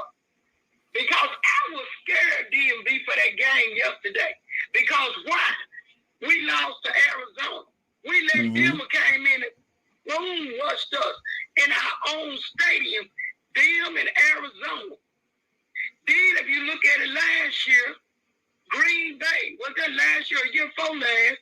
Green Bay came in and bomb rushed us. Buffalo came in and bomb rushed us. You look at Minnesota came in and whooped us in Dallas. You got to look at those things, those games that we lost against teams that is a lot more better than Philadelphia. Yeah, we ran 50. You could have got there and ran 50. So that's what you look at. I look at it. We got to do add some pieces on defense, but we need to build that line up. Give him that Dak, because you look at it when Dak first came, the line was younger and the line was better. Absolutely. Well, Miss Kathy, I got to get to another call. Another call's coming in, but I appreciate you for calling in and venting a little bit. I want to give somebody else an opportunity to vent. Thank you for being a supporter from day one. You've always been solid with me. And I'm going to try and do a little bit more calling shows, a lot more live stuff. So feel free to keep calling in, all right? Thank you. All right. Be blessed. Be blessed. 757. Hello? Yeah, what's going on? What's your name and what's your city? This is Eddie. I'm from Williamsburg. What's going on, man? Recognize that 757. Y'all got the best athletes in the world down there, man. Yeah. Well, I just wanted to talk a little bit about like the game yesterday. I was so like disappointed of like the play calling. Because like because like I'm like 26 years old and my dad is like he's like coming up in age, and I just really wanted them to get to like a Super Bowl this year. But just what I was trying to sum up is just like I don't think Mike McCarthy is the deal. We should like go after like a coach that has like you know, like a coach that has like that hype that will get you fired up to get in the game. And we gotta like do better play calling, and we gotta fit the scheme right, cause like we should put like, cause Zeke, if like Zeke is hurting, we should put Tony. We should put Tony Pollard in, and cause like he has like that speed. He reminds me of like the young Zeke, but it is what it is. Like it hurts though. Yeah, I mean it does. And the thing is, you're 26. I'm 35. I've seen enough disappointment at this point that I'm kind of numb to it. And it's really more. It's more so than anything. It's bigger than anything we could put our fingers on, man. Have you? Because I know that you're 26. You never seen this team win a Super Bowl, huh? Yeah, I never did. Yeah, exactly, man. It's crazy. Like, yeah, I feel bad for you, man. The last Super man. Bowl that they went to was when like it was back in 1995, right? And that was like the year that I was born. That's crazy, man. Dang. Yeah. I feel. Hey, look, I feel bad for you because see, look, this is what Stacey Rowland's reviews was saying. She was just like, we're older, so we don't have as much time. That's why they get more emotional. But just imagine this young fella right here who's calling in, who's never even seen what y'all guys have. You know what I'm saying? Like, there are people like you. I know my guy Foots. I don't know if you follow Cowboys Nation TV, but my guy Foots, I don't think he's ever seen the Cowboys win the Super Bowl. I was blessed enough to be 8, 9 years old when I seen it, and that's what really made me play football. Emmitt Smith, Troy Aikman, Michael Irvin, those guys. I really feel bad for you guys because this ain't it, man. I don't know what I don't know what agreements was passed or what voodoo dolls was needled or whatever the heck, but man, I'll tell you what, you're a real Cowboys fan to me because here's the thing. All you know is heartbreak, and you still keep coming back, man. So just keep your head up, man. Keep your chin up. Keep your chin up. All I gotta say is that Dak, he's our guy, and he will get us there eventually. We just gotta trust in him. Gotta trust in like I hate to say it, but Jerry Jones, he has to do better as a GM. He has to do better. Agreed. But, I mean, I think that the players are in place. Honestly, I don't think Jerry, the GM, is the problem because, I mean, he allows Will McClay to do all of that stuff anyway. I think Jerry, the owner, is the problem. The culture is just different. When it comes down to it, it's those big moments, it's the big bright lights, which we just get punched in the mouth and we don't know what to do. Yeah. We don't know how to get up from it, or we get up and it's a little bit too late. So just we have to play more physical, because we play say the Redskins. Well, they're not the Redskins no more. You got Philly, the Giants. We beat the whole division this year, but we can't when it comes to a good team, we have to play more physical, because I can see if it's a bad team, but a good team, we have to play better than we're doing, because there were so many times in that game we could have came back on them, but we just made them mistakes, and just gotta fix that. We really do. Yeah, definitely, man. Definitely, man. I feel you, bro, and I appreciate you for calling in and venting because like I said, it's a little bit of therapy, because after today we're gonna have to move forward with. We have to move forward because the season's over. We gotta, we gotta do this draft talk. We gotta talk about free agency. Free agency is a big thing for us right now. As I was able to show up in the in the background, we got some free agency situations we got to work on. Jaron Kearse, we got to make sure we sign him. In my opinion, that's our first priority. Kearse, I like Kearse because Kearse, he's got that hype in him. He can hype up the defense. Because I went to the Washington game because it was my first Cowboys game I went to, and it was the greatest experience for me because they won, and when he was on the sideline, he was saying we want Dallas, and I was like, oh my Lord, but just we just gotta fix everything around. But I just want to say, Cowboys Nation, we're still the boys, and next year we're going to be better than this year. All right, man. Hey, look, appreciate the call, man. Thank you for calling in, man. And, feel free to call in the future, man. This is something new that I was trying. I wanted to get it out today. We're working out the wrinkles, but, hey, appreciate your call. Salute, my guy. All right, salute. All right, man. Yeah, these calls have been good so far, man. Appreciate the super chats coming in. Let me turn down the phone a little bit. Got the elevator music in the back. Appreciate you, Miss Kathy, for calling in, and appreciate your super chat. We got Eddie B in the building. Thank you, DMV, for Prescott to blame the officials when he had a really poor game. I said it was pathetic. We have the offensive line issues and mental issues regarding penalties. We need a new head coach. I'm not out on McCarthy yet. Because, at the end of the day, we gave Jason Garrett a much longer rope, and he was a lot less suited than Mike McCarthy is as a head coach.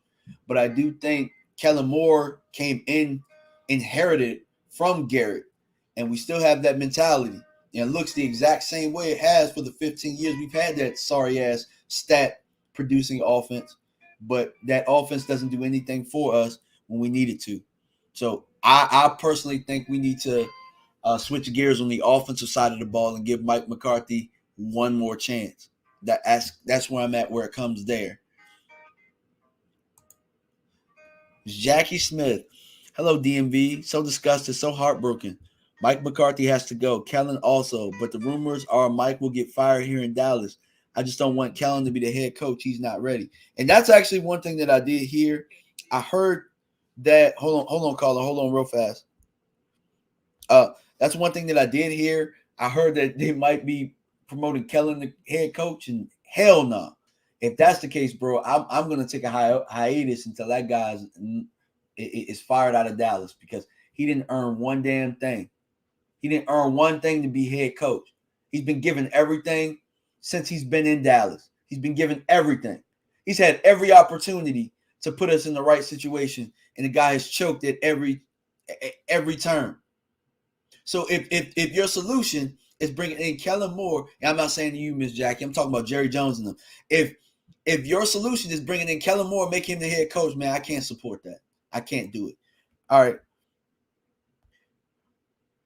right. Hold on real fast. Let me turn the volume up. All right. Caller, what's your name and where you calling from? DMV, it's Eddie B. What's going on, Eddie B? Appreciate you, man. How you doing? Hey, brother, I'm doing just fine. And I'm just, wow. To call in this morning, I got to be frustrated. Yeah, definitely. Hey, voice your frustration, man. I know you want Mike McCarthy to go, but talk to us, man. Well, you're absolutely right. I want Mike McCarthy go, and if I can elaborate, I'll just say this. Listen, first of all and foremost, I'm a new subscriber, but, I've been chatting back and forth with you, and you always have great content. Thank you. I am so disappointed with the output of the Dallas Cowboys, and the reason I want Kellen Moore gone is because Kellen Moore and Mike McCarthy is because the team wasn't ready to play offensively. Not offensively, just defensively, but offensively, we had more than enough opportunity yesterday. We just didn't look fresh. We looked flat. We looked uninterested until the second half, as usual. And then for the life of me, San Francisco can be ran on. Why didn't we supplement the running game with short passes a la Tom Brady in the way he did yesterday against Philadelphia? It made no freaking sense to me. Please help me off this ledge. If they hired Kellen Moore, I'm out. Well, yeah. Well, hey, look. Now, stay on the line real fast. Because I appreciate you. Yeah, okay. You're a great, you're a great addition to this channel. I'm glad you know. Me and you have always had the back and forth. I believe we met once before, right? Didn't we meet at Mark's house once? Yes, sir. Yeah, exactly. So yeah, I remember that. We were talking about Dalvin Cook being the best back in the league, and you see, there are things that we could do to make our run game better, like a fullback, like Minnesota does. We refuse to do it. They just refuse to be able to supplement the run game. They try and do quick screens and stuff, but it just doesn't work out the same. But the run game, I thought yesterday was ready to take over the football game, and we didn't do it. I thought Zeke played well yesterday. Did he break long ones? No, but he was getting 4 and 5 yard carries. He was getting first downs. Pollard, the times that we did sprinkle him in there, which it should have been a lot more. Pollard brought the energy yesterday that we needed, and we kept him sidelined. I just didn't understand it. Miss Jackie said 12 personnel. Where was that? I didn't see Blake Jarwin out there. Here's the thing. They will not respect you if you don't have a vertical threat in the play action game. Dalton Schultz is not running past anybody, and he's not breaking any tackles. He's not a threat. I've been saying it the whole time. We need a real tight end. Nobody's really tucked on that, but we need a real tight end. You're looking at these teams right now that have won. They're able to have that layup, throwing the ball and dumping it to their tight ends when the things aren't where they need to be downfield. Or they're able to sprinkle in their tight end in the seams and stuff like that to get their first down. We just haven't – we have playmakers in this offense, and we have not been able to get them the football. No, you're right. The DMV, I just say this because I know you have other callers. I completely agree 100% with the fact that we don't have a stretch the field, catch first tight end. You know, a la the guy down in Atlanta. Obviously, we couldn't get him. You know, I mean, I'm happy with the Micah pick, but we need another cornerback. We need a guy up the middle. And we need to look at revamping our offensive line. Because although I love Tyron and he's had a great career, he can't keep anyone in front of him anymore. Now, I mean, I know you might disagree with me. And look, when he's out there. No, I don't. Remember, I wanted Slater. Remember, I wanted Slater. Too often. I was going to say, remember, last year in the draft, I wanted Slater over Micah. Now, I loved the Micah pick, but I knew Tyron Smith. This is what the Tyron Smith was that we were going to get. It's been happening for like 5 years straight. I knew it. And Connor Williams, too. Connor Williams has got to go. Connor Williams has got to go. We need to replace him. I mean, he's getting beat. He's getting bull rushed. But look, let's just be fair. Ever since Travis Fredericks went out, yes, the offensive line hasn't looked good. I wish I had a bell, but I'd say ding, ding, ding, ding, ding. Yeah, I'll even go one further. Eddie B. I really don't think our offensive line player personnel is that bad. I really think the offensive line coach, they have not been able to really establish an offensive line coach that can do a good job since Callahan, in my opinion. I know a lot of people like Colombo. I didn't think Colombo was that good. We should hire him back. Is there any way we can get him? Yes, there is a way you can get him. Because here's the thing. Jason Garrett and Linehan were the ones that really had the bad blood with Callahan. That's who I'm calling in to be my offensive coordinator. We go back to West Coast. We go back to getting the run game going. You saw what Cleveland was able to do on the ground when he's the offensive line coach there. You saw what they're able to do. You saw what Washington was able to do when he was there. He's able to develop linemen. See, that's the thing. We have linemen. We're developing resources to linemen, but they're not getting developed the same way that they were. You saw what he did with Zach Martin, what he was able to do to Ronald Leary to turn his career around. Bill Callahan is the guy. We have not been good. Like, our offensive line has been overrated since 2014. That 2014 offensive line was what they say we are. 2016, it was okay.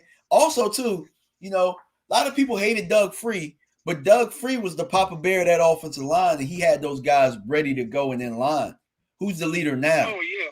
You know? So, you know, I'm not just talking just to talk. You know what I'm saying? Like, it really starts up front. I don't think it's necessarily just getting rid of Connor Williams or getting rid of this person.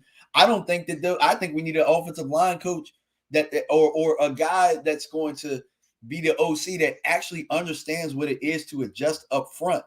Kellen Moore doesn't know what he's doing. Kellen Moore's limited, you know? I completely agree. So forgive me. Thank you for talking me off the ledge offensively with regard to the offensive line. I was just so disappointed by what I was seeing yesterday, sir. With us getting beat with 4. We got beat with them rushing 4 people all game. Yeah. And the one time that they brought the pressure, obviously they were able to be effective because although Dak almost completed the pass, you know, I mean, hey, they rushed more than we could block. Dak got to make that throw, and Cedric could have stayed up on that too. That was just a play where it just summarized everything. We just weren't ready. Ready. You know what I'm saying? We weren't ready. And I appreciate your call, man. I definitely do. And one thing before you go, though, the one thing I know about McCarthy is that he tries to right the wrongs. So I do think that if given the opportunity, Kellen Moore won't be here. And I do think we'll get the offense because if you look on the defensive side of the ball, we got that right in 1 year. I would just like one more year for him to show us that he's ready to right the wrong. He's at least we got that defensive side of the problem righted because they brought in a high quality defensive coach who obviously we're going to lose. But I just wonder about Mike McCarthy. I know that he's won a Super Bowl, but then again, he won those Super Bowls with 2 really good. You know, he had 2 really good quarterbacks. I mean, Aaron Rodgers was, you know, really, really good when they won the Super Bowl, but they had a solid team. And I just wonder about some of the calls that he's made, and a few times that the team wasn't ready to play. Honestly, every big game that we've had, sir, the team wasn't ready to play except for the Tampa Bay game. But and here's my point to that. That has been a theme for over 25 years, sir. It doesn't matter who the coach is. That's a good point. It's been a theme. It was a theme with Bill Parcells. Nobody wants to bring that up, but it's the truth. It's the culture. Yeah. You know what I'm saying? It doesn't matter who comes in here and coaches. Well, that starts with Jerry. Yeah, it does. It does. And that's what I'm saying. Like, if you go back to the Romo playoff game with Seattle where he dropped the snap, right? Didn't that game look alike? Didn't it feel a lot like the game did yesterday? Man. You know what I'm saying? It really did. Mike McCarthy was not coach then. That was Bill Parcells. You know what I'm saying? Like, I it's hard to explain, but I think that Mike McCarthy, being an offensive guy, can help get our offense back on track better than, you know what I'm saying, the defensive side. But defensively, knowing that we're probably going to lose Dan Quinn, I think that you hire within, because I think that there are a couple of guys that might be able to kind of keep us on course. George Edwards, or who's the guy that I'm thinking of?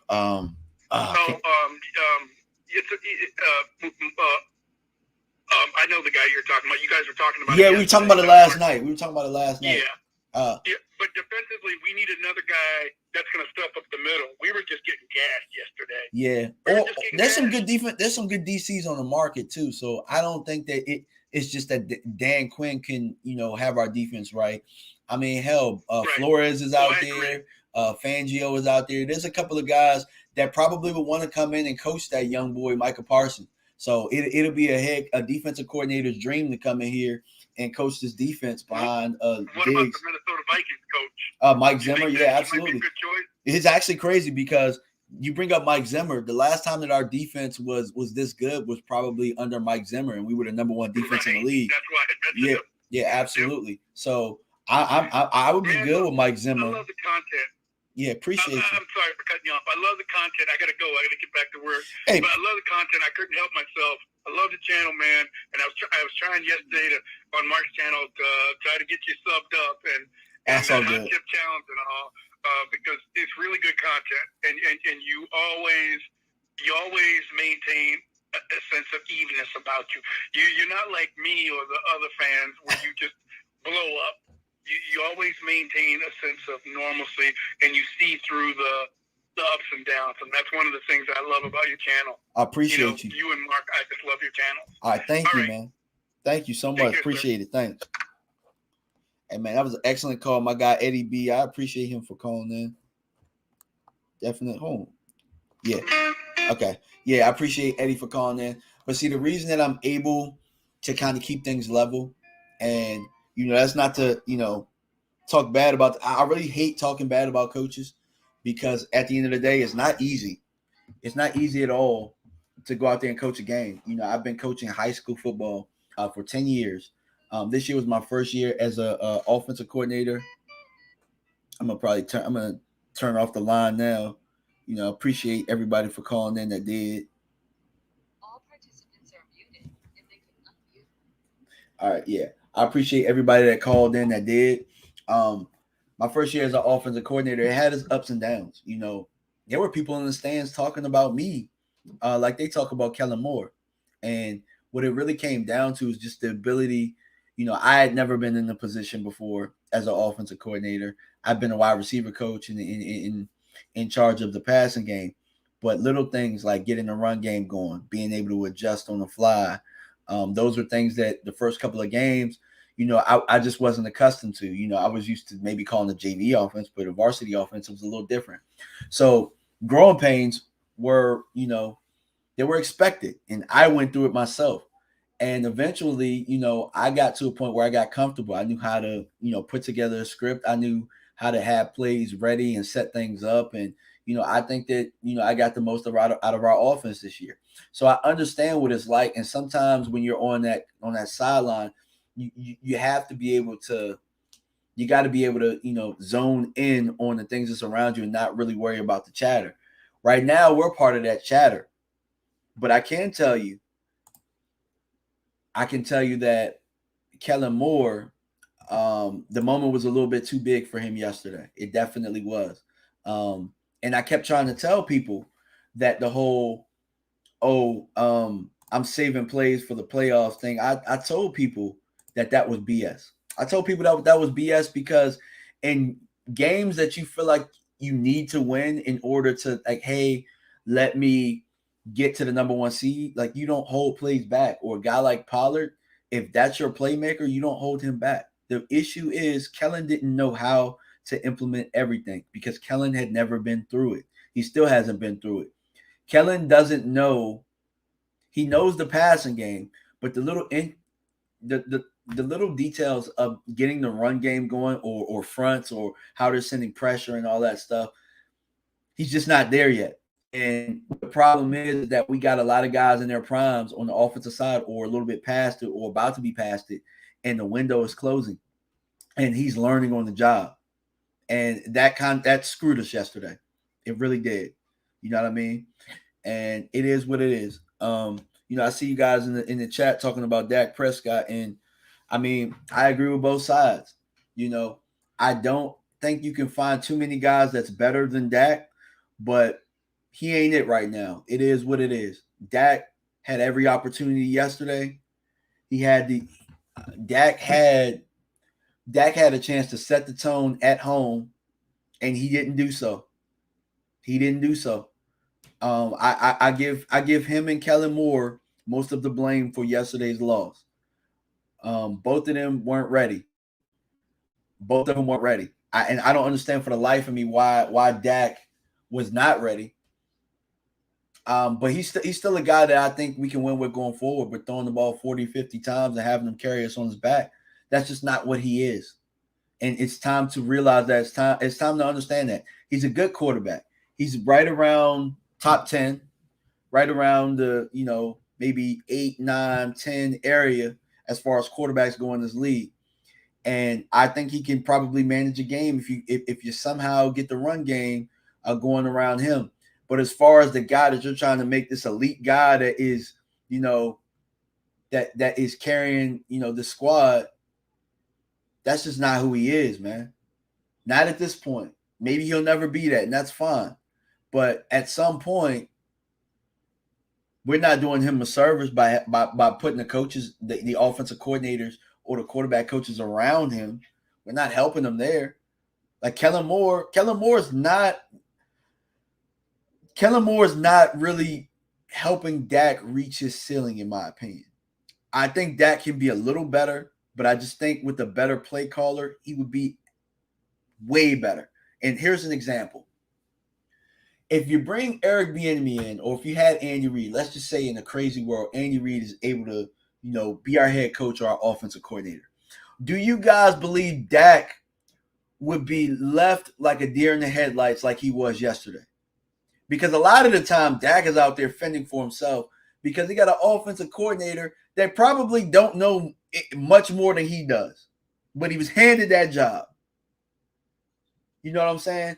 And like Micah said, Dak has too many friends as his coaches. Kellen Moore got that job because Dak Prescott vouched for him in the time that he helped him when Tony Romo wouldn't. Let's be real. They thought he was the boy wonder, and they thought he was going to be like McVay. They thought he was going to be like Kyle Shanahan is, and they were making him the head coach and waiting. And he just ain't that guy, bro. Kellen Moore ain't that guy. Sure, he could have been a quarterback coach for a couple years and you bring in it. But right now, Kellen Moore's, think about this. Kellen Moore's, the guys he learned the most from, the guys that he was in training with were Scott Linehan, who was pretty much his damn stepdad on the football field. Scott Linehan and Jason Garrett, bro. That's who he learned from. And that game yesterday looked exactly how they would coach those big games. So it's time to get rid of that system that we've had over the last 15 years, and let's get an offensive coordinator in here that can get the most out of Dak. Maybe getting the most out of Dak isn't elite, but damn it, we got too many weapons. We got too many playmakers for that game to look as bad as it looked yesterday. We got too many playmakers for for that to look the way it did. And then Martin Rosales brings up a point that's what I want to talk about. What about the 20 pressures, multiple sacks? The blame should go on that O-line. And that's what I'm saying. The adjustments from the offensive coordinator to be able to slow down those pressures, or to be able to get the ball out quick to your playmakers, or to be able to design run plays. We just don't have that. Certain teams have showed us looks, and it screwed with our offense, and we got exposed. And Dak is out there left with his meat in his hand. It just is what it is. You know what I'm saying? He's fending for himself, and he's not good enough to fend for himself in those situations. Woosah, y'all. Woosah. You know, I done got on here an hour longer than I was supposed to, but you know what, y'all have been great. The calls have been great, man. I'm probably getting ready to tap out. I saw my guy Botch Lombardi just went live. I'm probably going to tap in over there, but I appreciate y'all, man. I'm going to try and do this a lot more, but being able to vent, being able to get you guys to vent, being able to talk some of you guys off the ledge, being able to talk myself off of the ledge has been great, man. It has been great. I appreciate everybody that's came in. We're trying to get to 5,000 subs pretty soon. We're a little bit, I think we're a little bit outside of, I think a little bit under 600. So tell your friends about me. Let's share, subscribe. And you know what, Cowboys Nation, I'm going to try and, get some free agency talk maybe sometime this week. Maybe I'll have a couple guests on. We'll talk about guys we should bring back, guys that we should let go. And that'll go for the coaching staff as well. But, hey, love you guys. You know what I'm saying? Take the loss as it is. It's a 24-hour thing. Let it soak, let it hurt, let it burn for 24 hours. Then forget about it. And we're on to the offseason, guys. All right, y'all. Peace.